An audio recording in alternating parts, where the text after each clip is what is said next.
মৌলভীবাজারের শেরপুর এলাকায় প্রতি বছরের মতো এবারও পৌষ সংক্রান্তি উপলক্ষে কুশিয়ারা নদীর পাড়ে শুরু হয়েছে 3 দিনব্যাপী ঐতিহ্যবাহী মাছের মেলা। প্রায় 200 বছরের বেশি সময় থেকে চলে আসা মেলায় হাওড় ও নদীতে স্বাভাবিকভাবে বেড়ে ওঠা দেশীয় প্রজাতির টাটকা মাছ কিনতে দূর দূরান্ত থেকে আসেন ক্রেতারা। মৌলভীবাজার থেকে SM উমেদ আলীর পাঠানো রিপোর্ট। মৌলভীবাজার, সিলেট ও হবিগঞ্জের সীমানা ঘেঁষে শেরপুর এলাকায় বসে প্রতি বছর ঐতিহ্যবাহী মাছের মেলা। স্থানীয়দের পাশাপাশি দূর দূরান্তের এমনকি বেড়াতে আসা প্রবাসীরাও এই মাছের মেলার জন্য অধীর আগ্রহে থাকে। এবছর মেলায় 3.5 লাখ টাকা মূল্যের বাগাইর মাছ উঠেছে।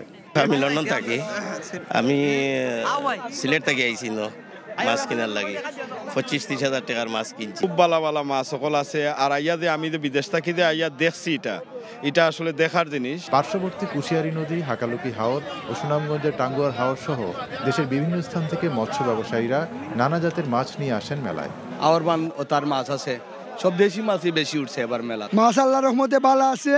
আপনারা যার পছন্দ লাগে আমরা লোকে মাথা মাথৌকা ইনশাআল্লাহ আমরা সব তাকিয়া। আয়োজকরা ঐতিহ্যবাহী মেলাকে টিকিয়ে রাখতে সরকারিভাবে স্থায়ী মাঠ করে দেওয়ার দাবি জানান।